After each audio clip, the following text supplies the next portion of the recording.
Okay, we're going to do a better job of starting on time. So if you're late, you miss out. Okay, they're not seeing it.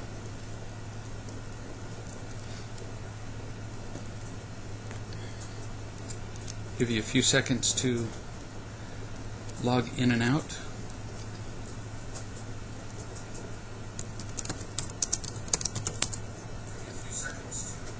Here.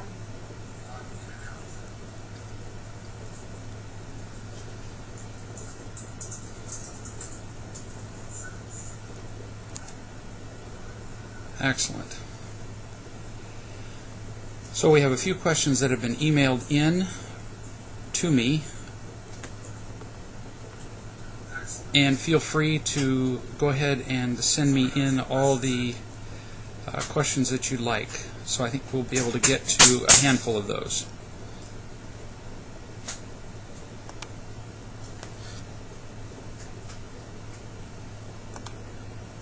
Let me start off by saying that you might check the blog page on the website. We've got quite a number of blogs up, which should be entertaining, hopefully even informative. And let me announce again that starting July 10 on Thursdays, in addition to our Tuesday video chat, we will be having a weekly Thursday video chat, same time, 9 p.m. Eastern Time, and this will be hosted by a variety of exceptionally skilled and compassionate coaches, starting off with Kelly Isola and Andy Carrillo, Jonathan, John Hauser. We'll be having some student coaches on. Cheryl Silva will be here. We'll have quite a variety of people who will be hosting the Thursday video chat, and then I'll continue to appear on Tuesday. First question, we have a blended family. I get so defensive when my husband gets angry at my children, and then we get into fights. He says I spoil them, but I have to defend them against his being angry. Obviously, you can handle this however you want to. Any family can.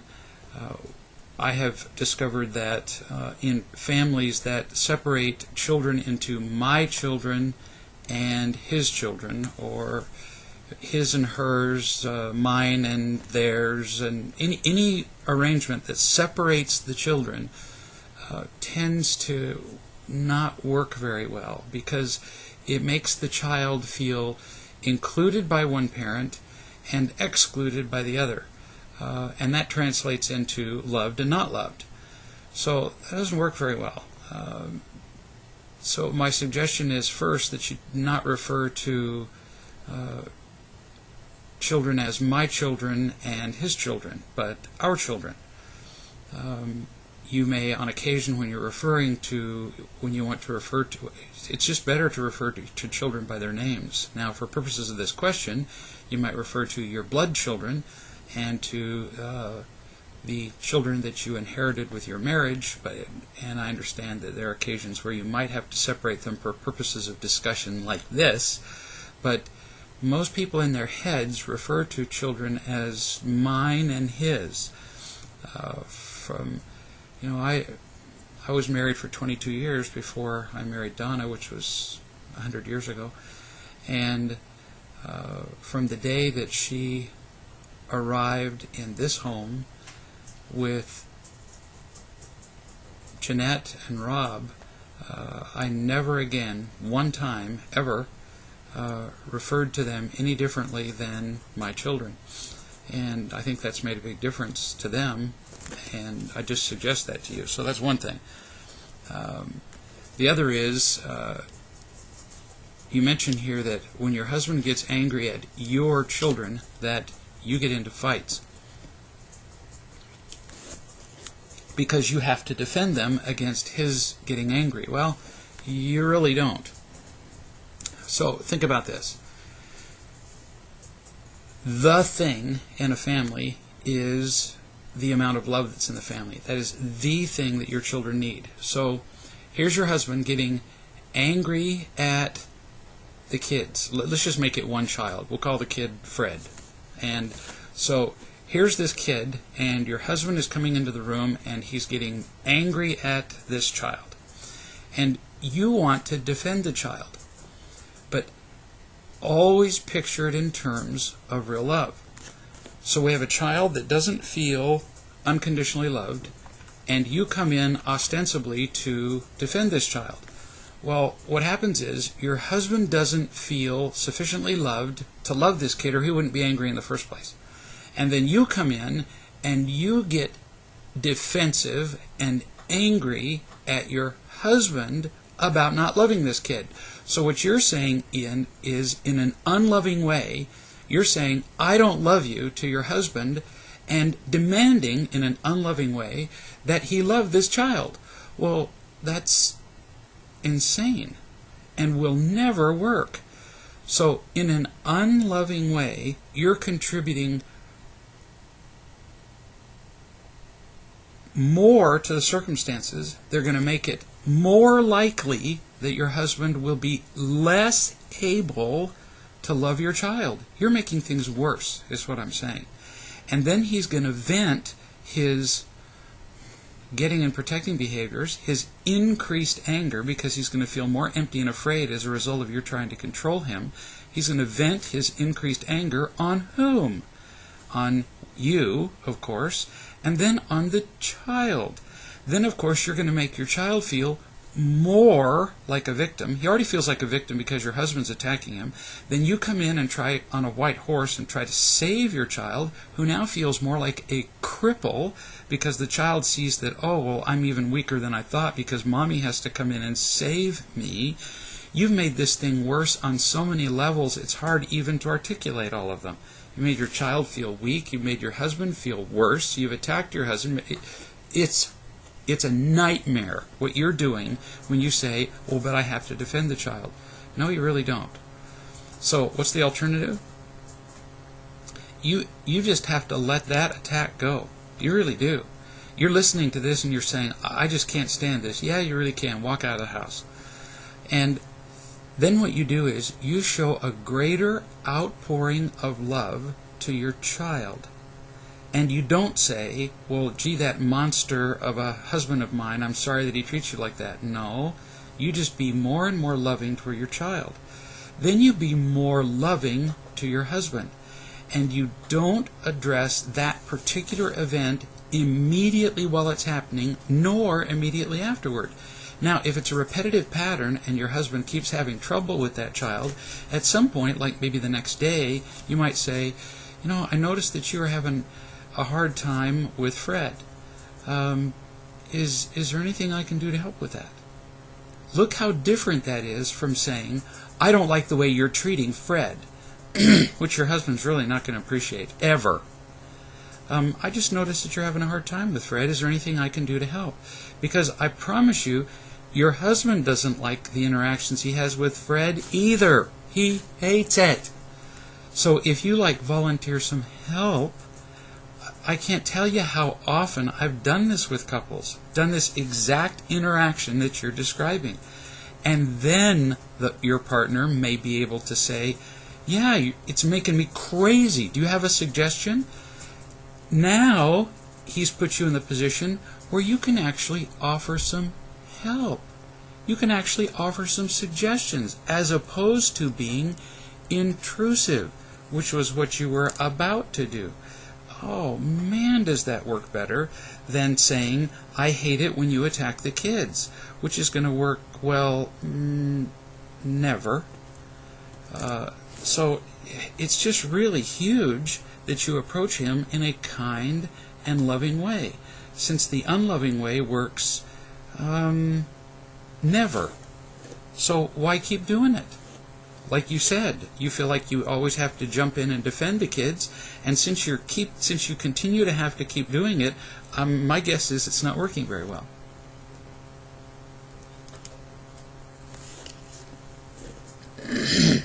This blended family thing, people talk to me about all the time as being so difficult, and it really doesn't have to be. the more loving and kind you are, the easier it goes.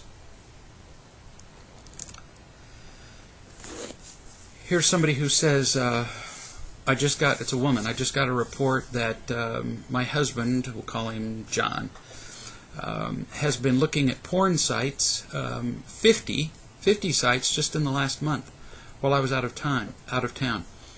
I feel betrayed for the 100th time, and I'm sure she's probably underestimating that number, and angry. I feel so angry I think about hitting him, but he's at work. When I find this out, I feel hurt, and I feel exposed to sexually degrading, abusive material that I don't want to see. Living together has become a nightmare. I've lost a lot of my excitement about life. He lied to me before we got married, and he still lies and hides this particular behavior. So, what do? Obviously. Well, you could threaten him, and you could yell at him, and you could make him feel bad and guilty, but you're just going to add to his feeling empty and afraid, and then he's going to be actually more likely to do what he's doing. So what can you do? He gets to decide how he wants to live. And he's obviously chosen to do this. And you approach this just like you would with any addiction. He needs to feel your love and acceptance. And right now, he's not. And the way you handle this actually makes it more likely that he will use. I have worked with addicts of every description. I've worked with porn addicts, I've worked with sex addicts, I've worked with drug addicts and alcohol addiction and power addicts and name an addiction. And I can tell you, having worked with all of them, that then when you, his partner, when you approach him and say, I am so mad that you and blank and I hate it that you, I can tell you he feels so bad and so resentful and so worthless, and he might even stop for a day or two or an hour, or doesn't really matter, but then he's going to feel so bad about himself that he's going to feel an overwhelming urge to use again. And then, of course, he's going to feel so worthless and so afraid of your disapproval that what do you think he's going to do now? Even though he's promised, he may promise straight to your face that he won't lie to you again, he will lie to you because he's afraid of your disapproval. And you've made him afraid of your disapproval. So, what can you do? Sit down with him and say, all you've ever really wanted from me is for me to love you unconditionally. That's what you want, and I've never given you that. You've wanted me to love you no matter what you do, and I don't do that. I get mad at you, I get disappointed, I get irritated, and that's what I'm going to work on. Because let me tell you, honey, which is worse? Him using porn as an addiction, or you being angry at him because he uses porn? It's a toss-up. It really is. Both of them are unloving, getting, and protecting behaviors. Well, they're both bullets. They're both I don't love you bullets in your relationship. And you can quibble about one is a large caliber bullet and one's a smaller caliber. Well, what's the difference when both of them enter the brain of your partner and kill them dead? You can play that little game if you want to. His is a 38 and mine's a 22, but bleeding and dead is bleeding and dead. So this isn't going to end until somebody decides they're going to put up the guns. Are you willing to do that? Are you willing to quit it? Somebody has to do that. The war will continue until somebody unilaterally says, I'm not going to fight. I'm not going to shoot the guns anymore. Until you say to him, I'm not going to make fun of you. I'm not going to criticize you. I'm not going to attack you. I'm not going to anything. When you can become unconditionally loving and accept him and encourage him and support him for a long period of time, not 2 weeks, but for months and months, and then his behavior doesn't change, and he continues to abuse porn and continues and his behavior doesn't change in any way, then maybe you have a decision to make about whether you want to stay in the relationship. But how can you really say that it's his fault, that he's the problem in the relationship, when you're both shooting each other? The very fact that you ask this question implies that he's the problem. And yeah, he has one, but your anger is just as much of a problem in the relationship as his porn use. So you've got to work this out, kid. You've got to decide whether you're willing to become loving and change you before you point your finger at him and say, well, he's the porn addict. Well, you're an anger addict. You're a disapproval addict. It's your choice, and I'm not making fun of you. I'm not saying you're worse. I'm just saying nothing's going to change until somebody does, and you have a chance to do that.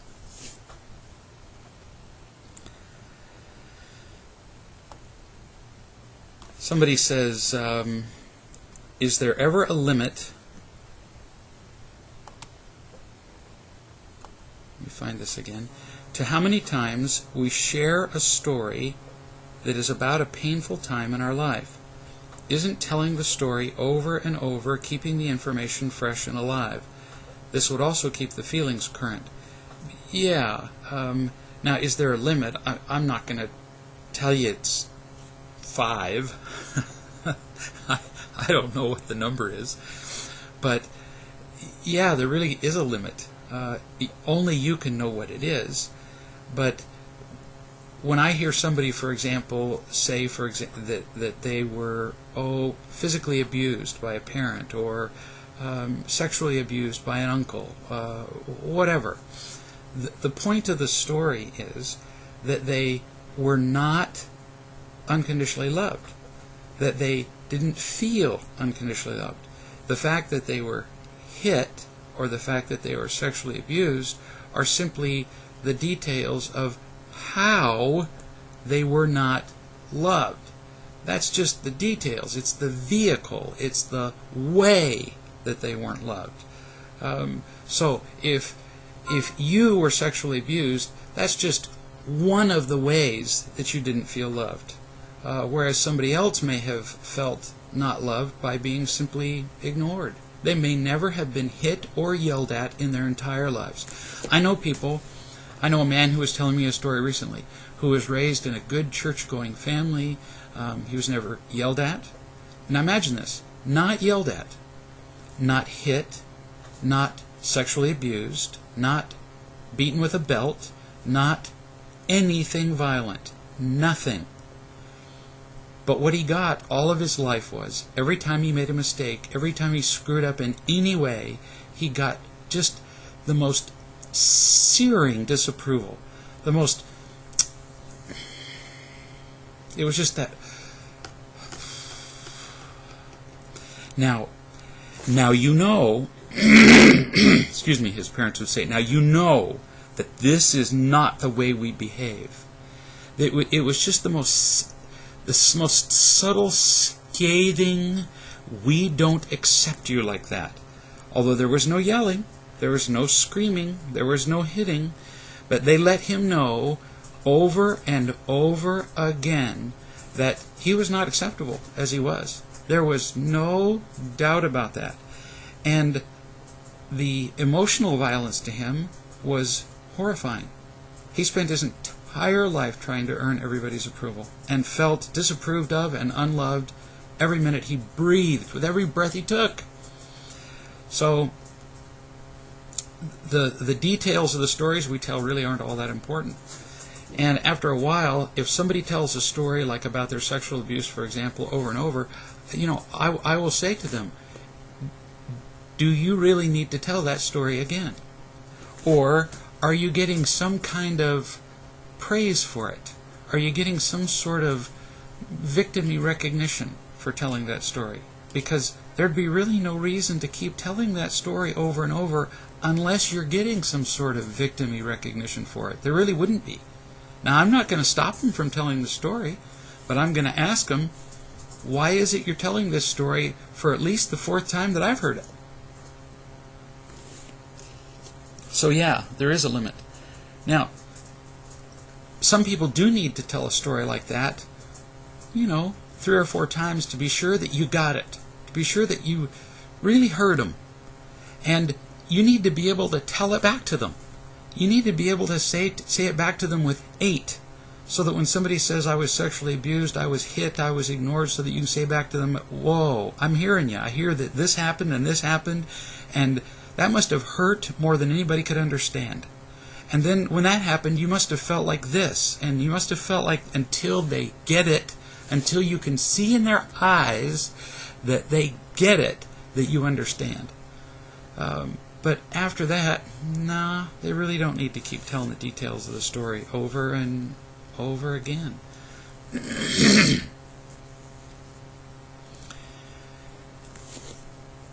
So somebody asks, what's a loving way, and let me know if that doesn't answer your question. What is a loving way to move a 22-month-old from a crib to a toddler bed? Oh gosh, lots of ways to do it. You might warn them that it's coming. You might tell them why it's happening, because it's easier for you, for one thing, that a crib's hard to lift a kid in and out of. You might make a celebration out of it. You might, for example, make a big party. You might say, in 2 weeks we're having a big party, moving you from the crib to the toddler bed. When you get to this point on the calendar, you might point it out on the calendar. You have 8 days left, 7 days left. Kids like to be warned about a thing rather than just tomorrow their crib's gone. You might have them participate, for example, in the dismantling of the crib. Our kids would, help me take it apart with the screwdriver, and then you help them take it out to the garage. It also helps. It is actually loving to show them that there's actually direction in their life. And kids don't like to see that the world is a vacillating place. So once you've made the decision, it's done. You don't let a 22-month-old make those decisions. Otherwise they'd be 16 years old sleeping in the crib. So that's a decision you make. You just do it, and they go, oh, okay, now it's time, and I'm moving to the bed. And then it just happens, and they see a firmness. There's no irritation about it. It's just a done deal. They help you do it, and you make it fun.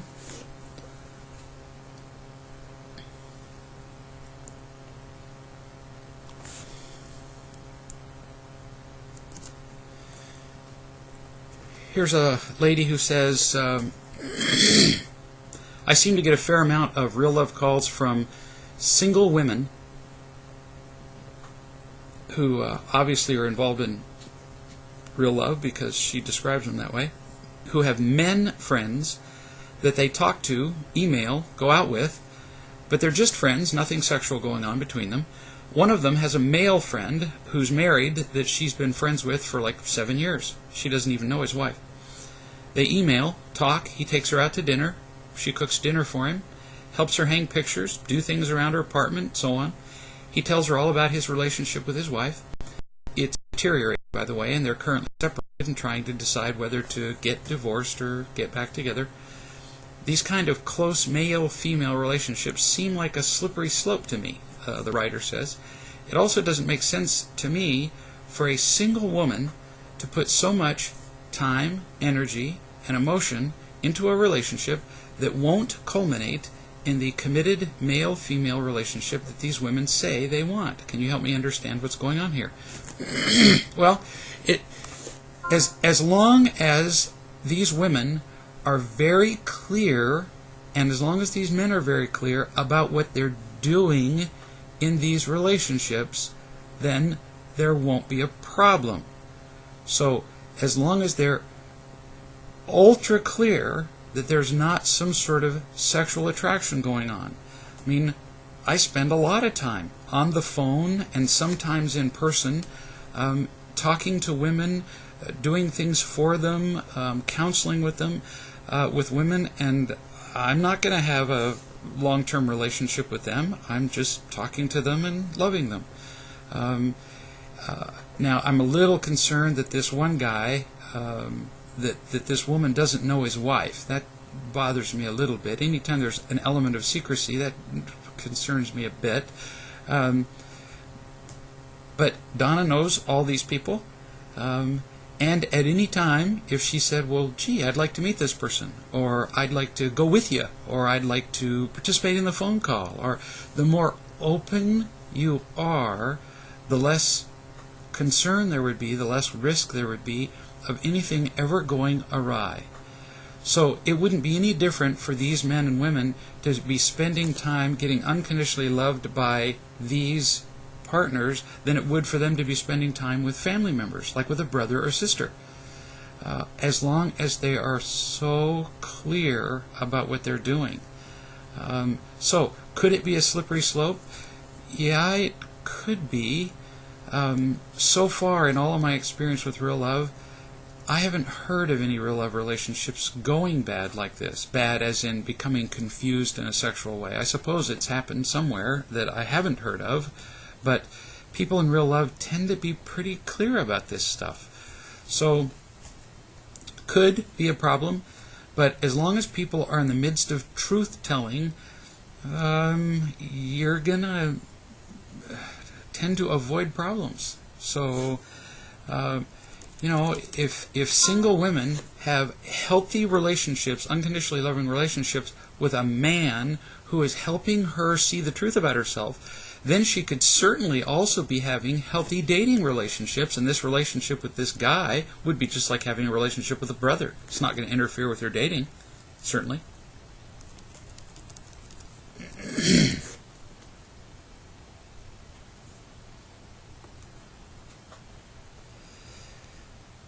When someone makes a choice to stay in a bad relationship, is it because she's getting something out of it?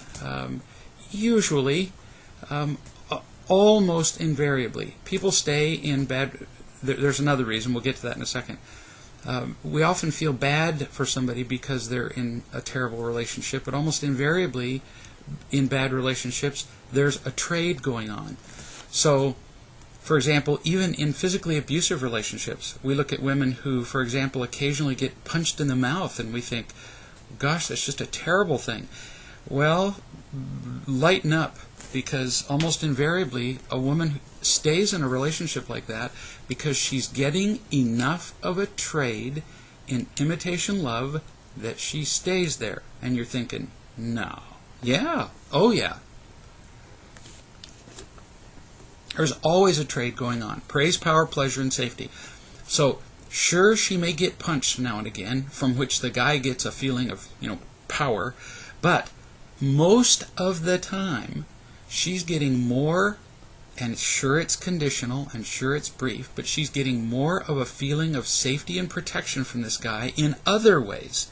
You've got to remember, she's probably also, not probably, she's come from other relationships, like with her parents and other people, that are sick. And with this guy, initially, she felt safer than she felt anywhere else on the planet. That's why she went with this guy. He is sometimes nice to her. He brings her flowers. He says nice things to her. He provides her a home. Again, a measure of safety. He does things for her, which gives her a feeling of power from time to time. He has sex with her. He gives her pleasure. He brings her money. She gets enough imitation love from him that it somehow balances out the times that he hits her. And then when he hits her, he manages to apologize enough on those occasions that the whole equation balances out. And you think, well, I wouldn't put up with that. Well, you're not in that relationship. And you don't have the same balance of trade that she does. So you don't understand that particular relationship. But I tell you, almost everybody's in a relationship where there is a balance of trade. And almost all of us put up with a balance of trade that somebody else would not put up with. So, we laugh at everybody else's balance of trade, but most people would laugh at ours. So we have to be careful before we laugh at other people's, because other people are laughing at us. Now, another reason that we tend to stay in relationships, even after the balance of trade becomes inequitable. So let's say that this woman, for example, gets to the place where he's punching her in the mouth to the point that it's no longer worth it for her to stay in it. Sometimes we will stay in a relationship after the balance of trade has become no longer profitable, but now we have invested so much in a relationship that we figure, wow, I've put so much into a thing, and this is kind of like that you see people who have gambling addictions. I've invested $300 at this 21 table tonight, and sure, it's not going very well, but after investing $300, boy, I hate to lose it all, so I'm going to bet another $100.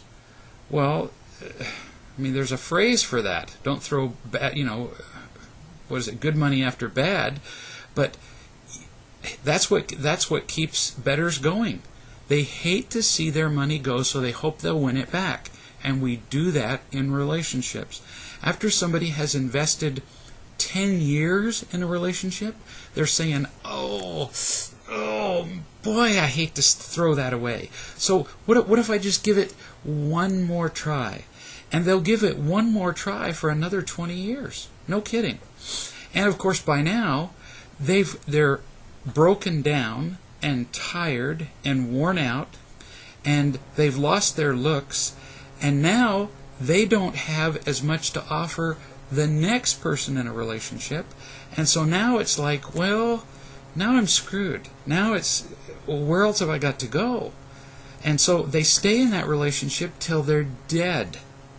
So partly we stay in a relationship because we're getting something out of it, and partly we stick with it because we've invested so much in it and we got no place else to go. So there are multiple reasons.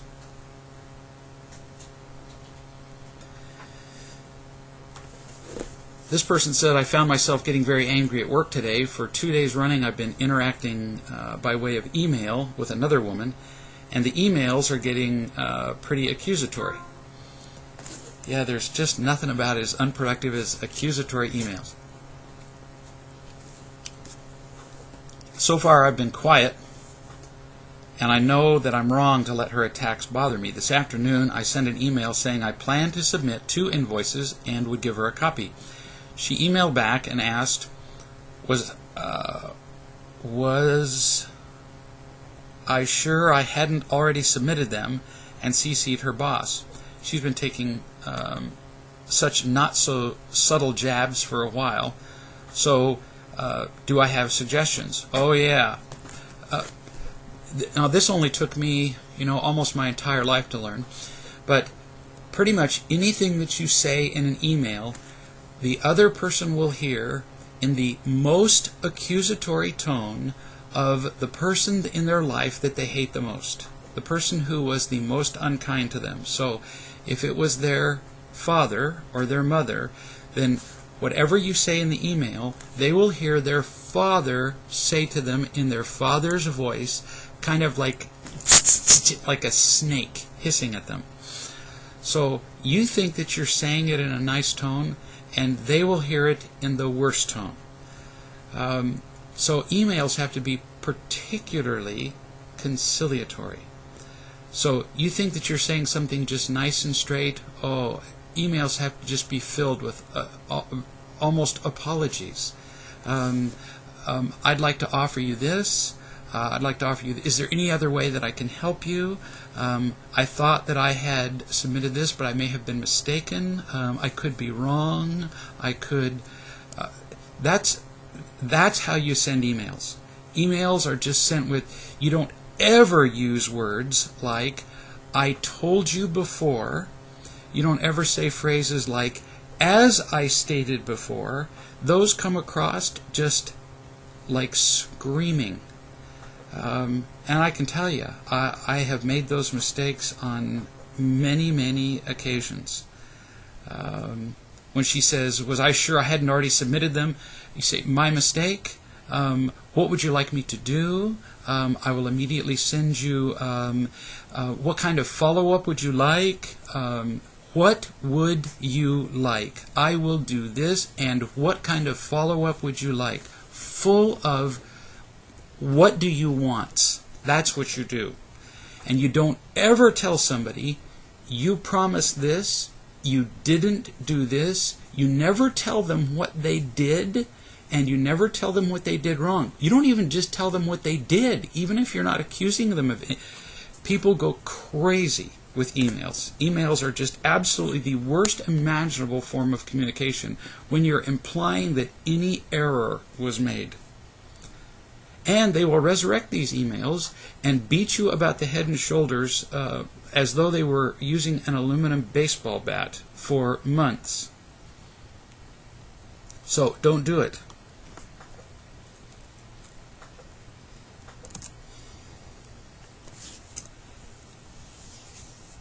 I just finished a phone call with my husband. I texted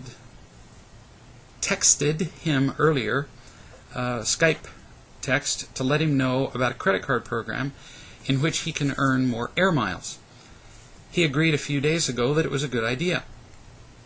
However, when I texted him more details today, he seemed a bit annoyed and tried to tell me that his current credit card is earning him miles as well, except that I knew that his current credit card was earning only half as many miles. He said he doesn't understand my text message at all, and it's confusing. I re-looked at I looked at my message again, and it was very clear.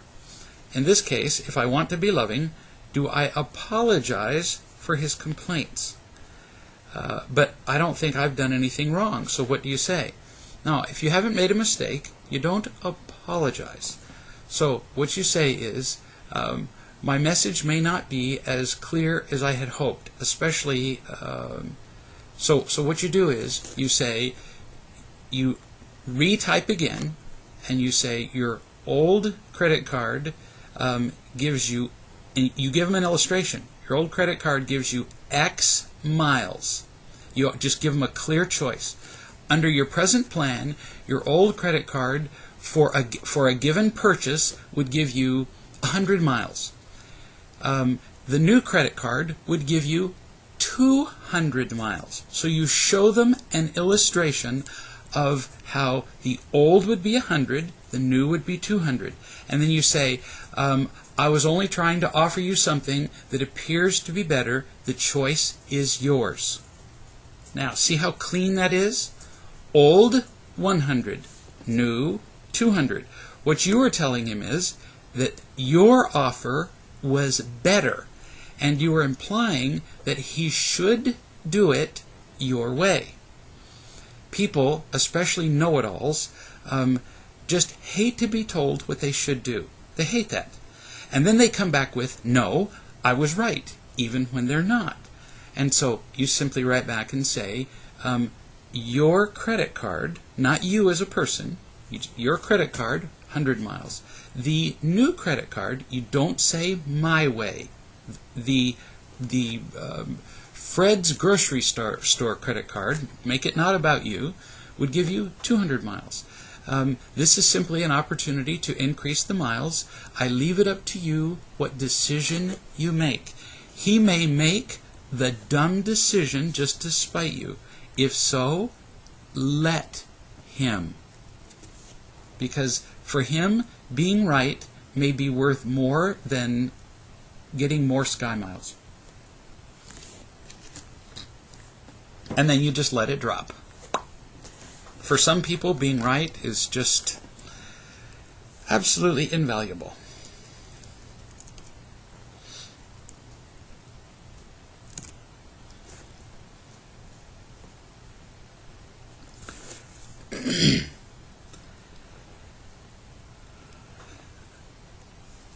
Here's a young lady who says, my friend Madeline was talking to me and said, I have picked someone to take care of my pets.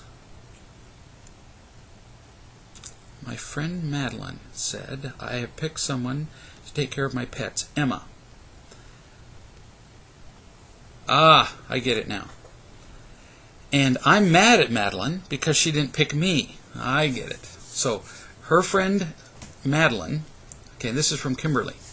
So Kimberly says that Madeline picked Emma to take care of her pets. And Kimberly is mad at Madeline because she didn't pick me. Emma is a 6-year-old and I am 10. Also, I am a pet sitter. I am super mad at her, which I'm guessing is more than very mad. She always does this to me. And I always have a feeling that she lies. So, I feel that I should drop her as a friend. And you could, because what you have here is you have a friend who, and you know, in many relationships are really a matter of trading imitation love. So you have to decide whether you want to climb onto the field of death here with this girl. But this is a dangerous moment in your life, kid. So here you are 10 years old, and you have an opportunity to decide how you want to live the rest of your life. So this girl has chosen to pick a 6-year-old instead of you to take care of her pets. And if you choose to drop her as a friend, what you're choosing is to make friendships about what you trade with people. Then what you're deciding is, let's see, I'll make somebody my friend only if they give me something back. So I will like Madeline only if she doesn't tell me lies, only if she hires me as a pet sitter, only if she likes me better than Emma, only if she, in other words, only if she does what I like. Now, you can do that, but that's going to be a pretty scary way to live, because then all of your friendships will be determined according to how other people treat you. So then, as soon as somebody screws up, you have to cut their throat and cut them off as a friend.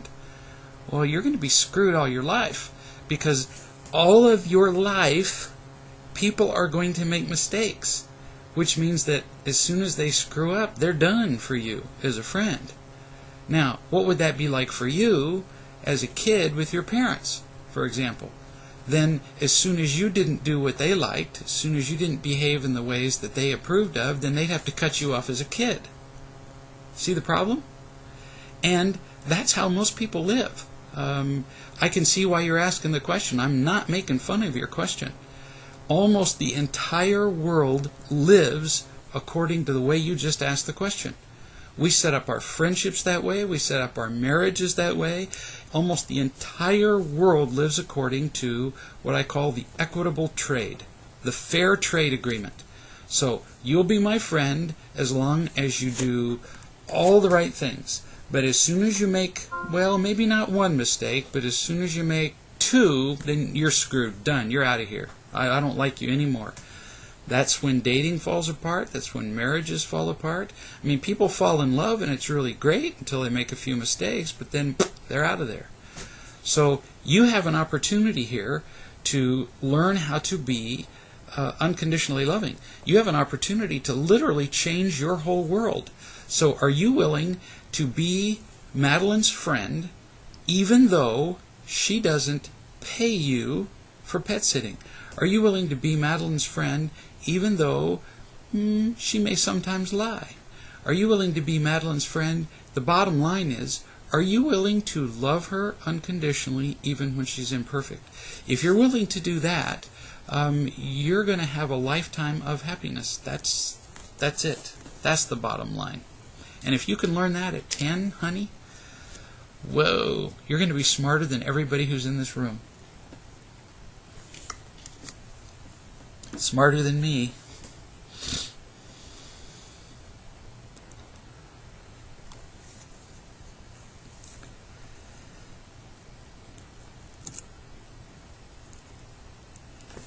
Here's a question that was emailed to me.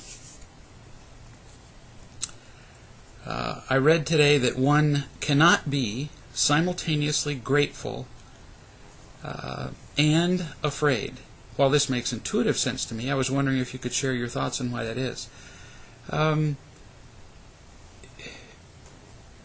It's really pretty difficult to be grateful and afraid or unhappy or empty or anything. Because if I'm genuinely grateful and appreciative for what I do have, how could I occupy my mind simultaneously with fear, envy, irritation, anything else? What I have is huge. I get to draw breath.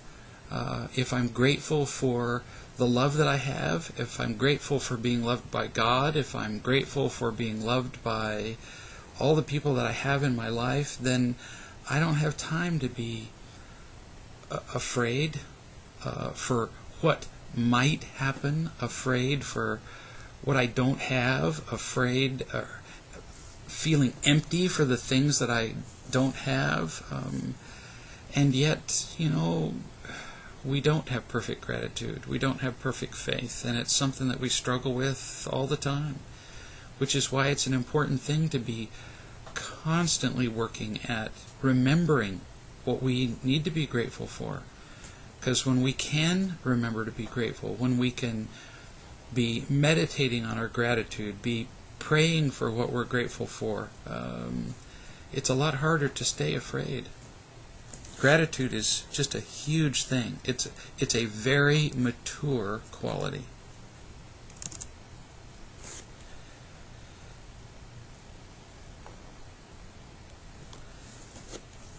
I still go into instant anger, another writer, when someone attacks me or tells me my faults or lies and makes a judgment about what I'm doing to others. I know it's about their own fears and emptiness, but I still go into that instant anger and want to punch someone for at least a few minutes. How can I get rid of that instant anger? Well, it kind of goes back to that question we were just talking about. The only reason that you would go into anger is because you're afraid that you're not going to be loved. And it would be about forgetting the love that you do have. So it's about the $20 million $2. So when somebody attacks you, they reach in and they grab $2 from you. And in that instant, you forget all about whatever number of dollars you have, whether it's 20,000 or 2 million or whatever it is you've got. But it's unlikely that you're down to your last $2. The amount that we have is usually a matter of perception. So we're only down to our last $2 because we believe that we are. So somebody comes in and they grab $2 from us, and invariably we're down to our last $2 only because we believe we are. Well, how do I know that? Because for one thing, God loves us. So right there, we have $20 million. Right off. Nobody's down to their last $2, ever. And it's about perception. It's about whether we believe we're down to our last $2. And if I believe I am, if my eyes are shut and I don't see that I have $20 million and somebody comes in and takes what I believe is my last $2, then as far as I'm concerned, it is my last $2. And the fact that I have $20 million in the next room is irrelevant if I don't know it or if I forget it. And so that brings us again back to the question that I just asked the one before this. I read today that one cannot be simultaneously grateful and afraid. So what are we going to choose to be? Are we going to choose to be grateful or afraid? But we can't be grateful unless we know what to be grateful for. And that's where being around loving people is hugely important. To be around people who remind us that we're loved. To be around people who are constantly giving us little infusions of love so that we can't forget. This is really pretty big. We all need this. We need these infusions of love. We need this help. We need the reminders. We just don't have perfect faith. I need it. I don't know anybody who doesn't. Otherwise, we would all just be sitting in little cubicles in monasteries and saying our prayers and be perfected. But it's just not like that. We need each other's love.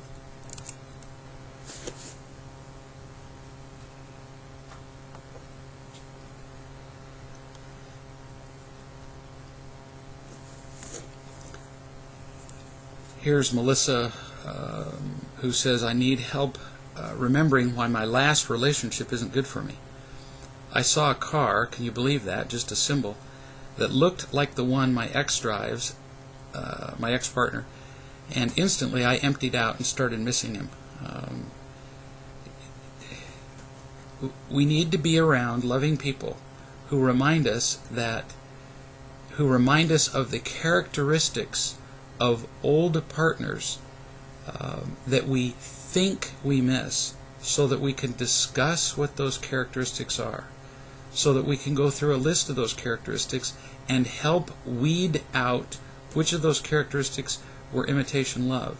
And it turns out that, if we left that relationship, those characteristics that we think we're pining for, it turns out that 95% of those characteristics were imitation love.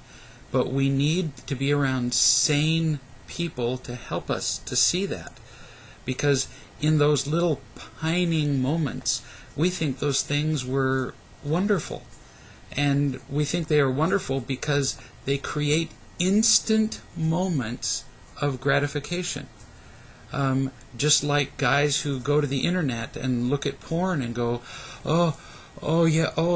that just makes me feel so good. Well, yeah, it does. It does. That's why it works. That's why there are so many million men logging onto the internet in any given day. Millions in a day. In any given moment. So obviously it does cause some positive effect. It works. That's why just looking at a car that your ex drove still elicits some feeling. That's why for almost anybody, if you even think about the person that you first dated, first fell in love with, first kissed, you'll still get a rush. Why? Because you had unconditional love with that person? No. Because the boatload of imitation love that you experienced with them will still produce an adrenaline rush that all that imitation love created. Well, yeah, acknowledge that. Yes, it did. Yes, it worked. Yes, those feelings were real. But the happiness those feelings produced are not real. Or is not real. Happiness is, not happiness are.